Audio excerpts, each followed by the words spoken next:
MPCC की president deputy CLP leader हानगी मंत्री PCC की प्रेसिडेंट अखोइना ngasi प्रेस की बोथ इलेक्ट्रॉनिक प्रिंट मीडिया की मरुक मपांगसिंग अखोइ उनजबगी प्रोग्राम अमा अखोइ तौजबसी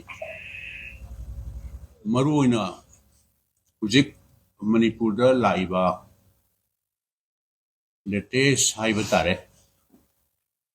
मतम की ओइना अखोइ पार्टी की मरुओइना कांग्रेस पार्टी की ओपिनियन सजेशन कयासु अदुम तौजदना अदुम लाखपनि होगिबा था तरागा तरेत निपाल सुजलपा मणिपुर की इशू सिदा अदु ngasi ngarang haiba tare numit ni humni arang na handagi situation si henna worsen wislapa haiba tare the manipur si kalom da no kadai da no foreign kari thokani hayeng kari thokani haiba se masi tambangam daba haibangam daba situation nama lakba masida koi gi party की side तगी थमजनिंगबा suggestion दुगा appeal हाइबा तारे कोइना खरा थमजनिंगबनी मणिपुर की प्रजा सिंगदा अदुगा attention हाइबा तारे government of India अदुगा state सिगी गवर्नमेंट सिदैदसु कोइ मोइगी हेना पुंग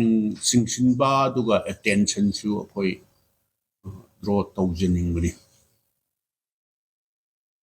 अदु आइना अहानबदा ngarang na hanagi yamna langtaknana lairiba अखोइ जिरिबांगी थौदोक सिदैदा असियाना कया यावख्रे अदु सिगिबा नागिबसिंगु अखोइ नुंगाइते अदुबो मियोइबा अमा ओइना मियोइबगी मिनुंगसी अमगा लोइनने ह्यूमैनिटेरियन ग्राउंड हाइबा तारे हजिक फाख्रिबा कैप्टिव हाइगद्रा करि हाइनि फाख्रिबा कैप्टिव ता थबमिबा करीमता खंगजदबा अंगांग मचा अहुम नुपी अहुम से मसी थादोक पिरकपना मोइबु कनबीबा थादोक पिरकपसे मसीना मियोइबगी मिनुंगसिगे लोइनना मसीना ख्वाइदगी अफबा ओइगनी अदना कनानो मद फारिबा अद कैप्टिव ता थमीबदुदी ओइ अखोइ मिटना मक उरुबा नत्रगसु जिक तौरिबा तौनरिबा नाकन अनिगी क्लास हाइबा तारे मसिदा कनानो हाइबसिदी अखोइ मयामना खंगनरबनी अदुना अमोरो चुम्बा लानबना तोंगानबा मनी अदुना मदुदी मियोइबगी मिनुंग सिगा लोइनना थादोक पिरकपना ख्वाइदगी असिंबा अचुम्बा डिसीजन होइगनी हाइबसिनी अखोइ की पार्टी की साइड तगी अखोइ अपील तौजनिंग से अदु अखोइ हंजन नदी हाइरे अदु मसी हाइमंदा तारक्त्रबनिना करी उपाय तौगनी मसी मयामसु अदुम खंदन येंबियो स्टेट अमदा लैरिबा गवर्नमेंट अदुसु करम गवर्नमेंट सेंटर दा सरकार पाइरिबा गवर्नमेंट असिगा पार्टी अमखक्ता ओइबा अदु मसी मियोइबगी मिगी पुंसी मिगी लंथुम life and property ngakpa ngamdraba protect tawba ngamdraba miyoibagi punsi sep tawba ngamdraba si government ji leibagi artha leibra khoi government lehaning de bagi wanati kana gumbna hairak pa yayaba ꯑꯗꯨꯗꯤ ꯀꯣꯡꯒ꯭ꯔꯦꯁ ꯄꯥꯔꯇꯤꯒꯤ stand ꯀꯔꯤꯅꯣ ꯑꯩꯈꯣꯏ ꯁꯔꯀꯥꯔ ꯄꯥꯏꯕ ꯁꯛꯇꯤꯗ ꯌꯥꯝꯅ ꯃꯤꯍꯧꯕ ꯑꯩꯈꯣꯏ ꯄꯥꯔꯇꯤꯁꯨ ꯅꯠꯇꯦ ꯑꯗꯣ ꯑꯣꯐꯀꯣꯔꯁ ꯍꯧꯖꯤꯛ ꯂꯩꯔꯤꯕ ꯗꯤꯃꯣꯀ꯭ꯔꯦꯇꯤꯛ ꯁꯦꯠꯑꯞꯁꯤꯗ ꯑꯩꯈꯣꯏ ꯃꯉꯥꯈꯛ ꯂꯩꯕꯅ ꯀꯔꯝꯍꯥꯏꯅ ꯀ꯭ꯂꯦꯝ ꯇꯧꯕꯁꯨ ꯃꯗꯨꯗꯤ ꯑꯔꯊ ꯊꯣꯛꯇꯦ ꯍꯥꯏꯗꯅ ꯑꯩꯈꯣꯏ ꯍꯥꯏꯖꯅꯤꯡꯕꯅꯤ ꯑꯗꯨꯅ ꯑꯩꯈꯣꯏ ꯑꯗꯨꯒꯨꯝꯕꯒꯤ ꯄꯥꯔꯇꯤꯗ ꯁꯛꯇꯤꯗ ꯌꯥꯝꯅ ꯃꯤꯍꯧꯕ ꯑꯗꯨꯒꯨꯝꯕ ꯑꯩꯈꯣꯏ ꯄꯥꯔꯇꯤꯁꯨ ꯅꯠꯇꯦ ꯑꯩꯈꯣꯏꯅ ꯍꯥꯏꯖꯕꯗꯤ ꯒꯚꯔꯟꯃꯦꯟꯠ ꯑꯃ ꯂꯩꯕ ꯇꯥꯔꯒꯗꯤ ꯏꯍꯥꯟ ꯍꯥꯟꯕꯗ ꯁꯥꯟꯇꯤ ꯔꯛꯁꯥ ꯉꯥꯛꯄ ꯍꯥꯏꯕꯁꯦꯕ ꯑꯗꯨ ꯃꯤꯑꯣꯏꯕꯒꯤ ꯄꯨꯟꯁꯤ ꯀꯟꯕ ꯑꯗꯨꯒ ꯃꯤꯒꯤ ꯂꯥꯏꯐ ꯄ꯭ꯔꯣꯄꯔꯇꯤ ꯉꯥꯛꯄ ꯀꯟꯕ ꯍꯥꯏꯕꯁꯤ ꯒꯚꯔꯟꯃꯦꯟꯠ ꯑꯃꯒꯤ ꯑꯩꯗꯤ ꯇꯧꯐꯝ ꯊꯣꯛꯄ ꯊꯕꯛꯅꯦꯅ ꯈꯜꯂꯤ ꯍꯨꯝꯁꯣꯏꯕꯔ ꯑꯦꯅꯤ ꯄꯥꯔꯇꯤ ꯀꯣꯡꯒ꯭ꯔꯦꯁꯅ ꯁꯔꯀꯥꯔ ꯄꯥꯏꯕ ꯇꯥꯔꯒꯁꯨ ꯕꯤꯖꯦꯄꯤꯅ ꯄꯥꯏꯕ ꯇꯥꯔꯒꯁꯨ ꯑꯍꯥꯟꯕ ꯄ꯭ꯔꯥꯏꯃꯥꯔꯤ ꯇꯥꯛꯁꯦ ꯁꯥꯟꯇꯤ ꯊꯝꯅꯅꯕ ꯍꯣꯠꯅꯕ ꯃꯤꯒꯤ ꯂꯥꯏꯐ ꯄ꯭ꯔꯣꯄꯔꯇꯤ ꯉꯥꯛꯅꯅꯕ ꯍꯣꯠꯅꯕ ꯍꯥꯏꯕꯁꯤ ꯇꯧꯐꯝ ꯊꯣꯛꯄꯅꯤ ꯃꯗꯨ ꯉꯝꯗ꯭ꯔꯒꯗꯤ ꯁꯔꯀꯥꯔ ꯑꯃ ꯂꯩꯔꯤꯕꯒꯤ ꯑꯔꯊ ꯊꯣꯛꯏꯕ꯭ꯔꯥꯕ 시부 행내 행내 파르가 탐마 파우다 센터다 팔리바 सरकार시 प्राइम मिनिस्टर होम मिनिस्टर से अदुम मखोय हानसु हाइजग्रेबा मणिपुरदा लैबा प्रजासिंगसि मोइना करी ओइना उबनो तुमिन कांगदौना मी नत्तेना खल्लबा जाला मोइ मसेन अंगम हाना जरसुनु अंगमबना पालहौरसुनु हाइदना अदुमाइ तौदना अदुम येंगब्रा अदु कयम कांदा मणिपुर से इंडिया की सरुक अमा नत्तब्रा ना कोई फील तौरे यस लान तौनरी पृथ्वीदा रशिया गा यूक्रेन गा तौनरी इजराइल गा पैलेस्टाइन गजा अदुम तौनरी सिना लेपाक अमगा तौनबनेबा अदो अखोई मणिपुर सिना मणिपुर स्टेट मनुंग सिदनेबा हुजिक तौनरीबा चाही अनि फारकदरबसे मसदी स्टेट अमगा नत्ते नागालैंड गा मणिपुर गा नत्ते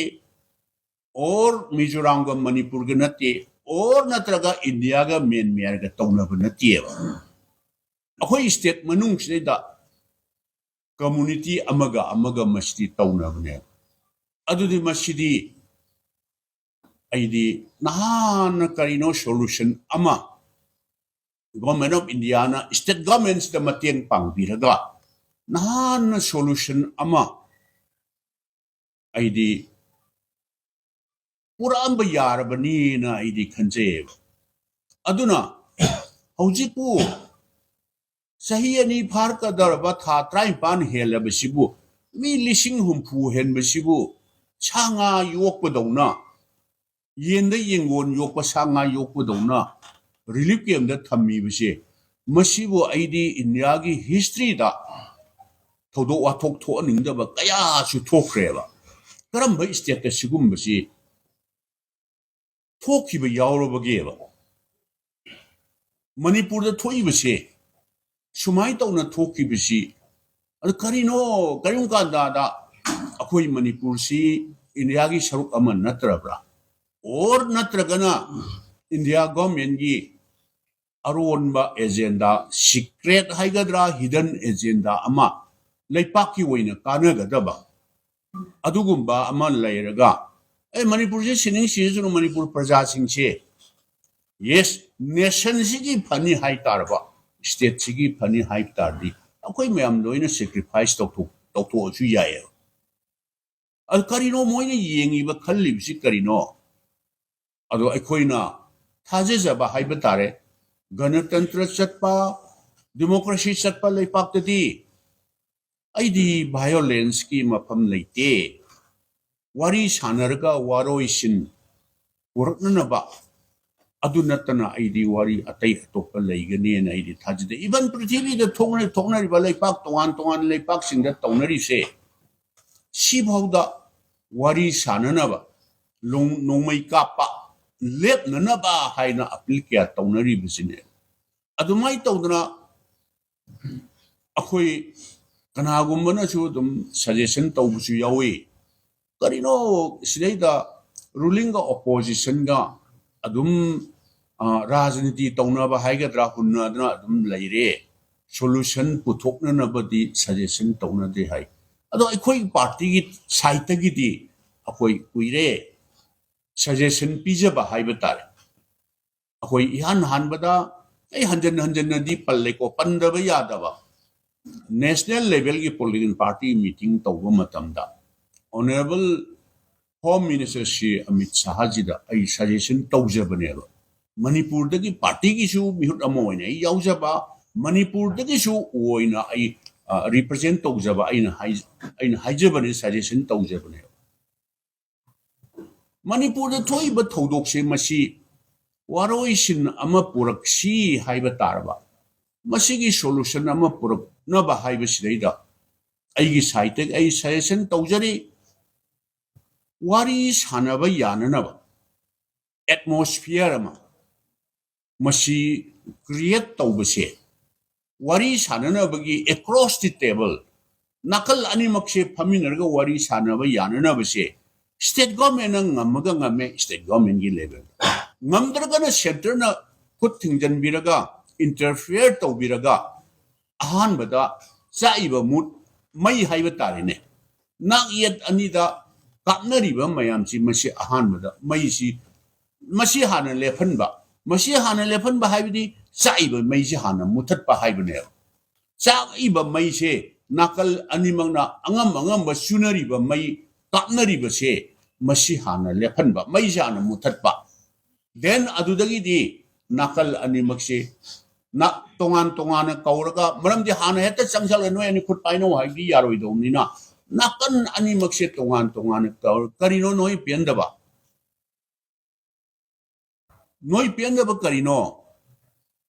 karino noi na taliba demand se biba ngamgada bagana yes khana se ngamoi do na sorry clear cut ta hairaga manipur kaiga dabdi yaroi under any circumstances manipur kaiga dab adugumba demand di noi tawgano yaroi maybe homeland hoiba yai separate administration hoiba yai or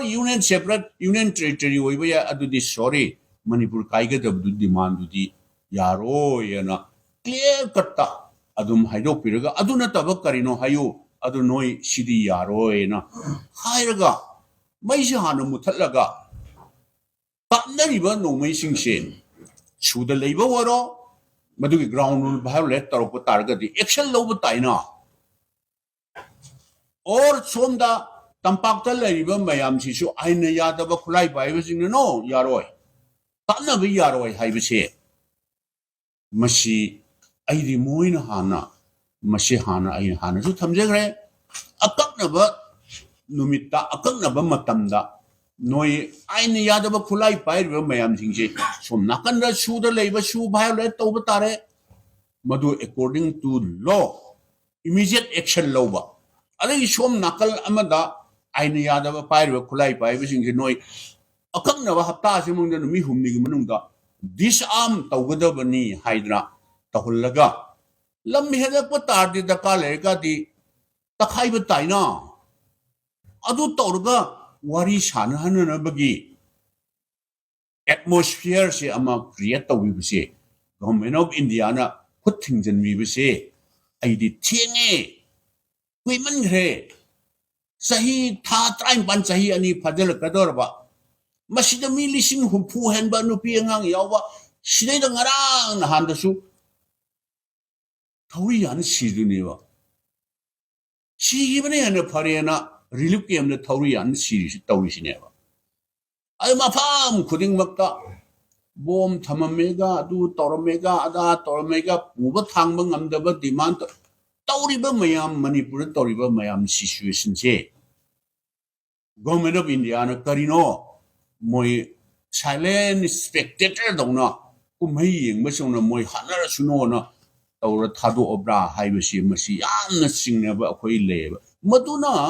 jati sigi nation sigi India gi kari kanaba porkadoino manipur leba praja singse aduna aidi nakal ani makse state government aduga central government se masi karino muhina yeng ba miyeng pahaliba state government si su migi live property ngat pangam dragadi government am laibagi alpasi kari lairige hujikse aduna waroi sinama purakna ba permanent solution nama purakna na badi wari sanana ba situation ama create to bi base masidaida id government of india gi role ji am chauna laigani na id sumaina thamjaning mani aduna ina lotion jarakpada appeal tawjari masi akoi bo down tawwa kano tawbagi wanate chumbal lan bana tongana thambaga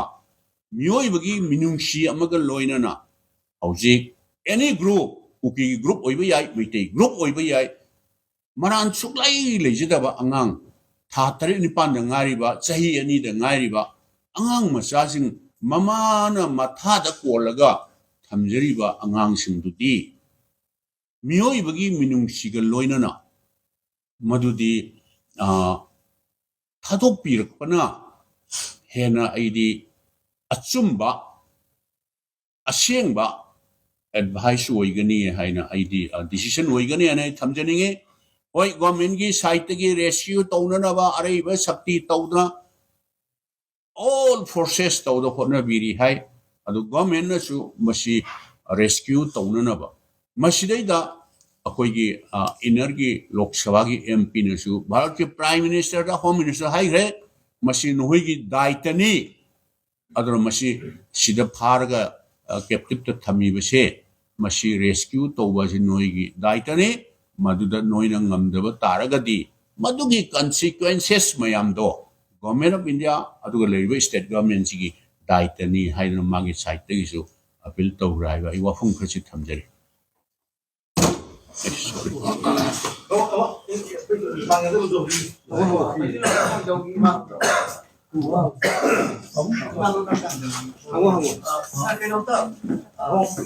Central leaders sing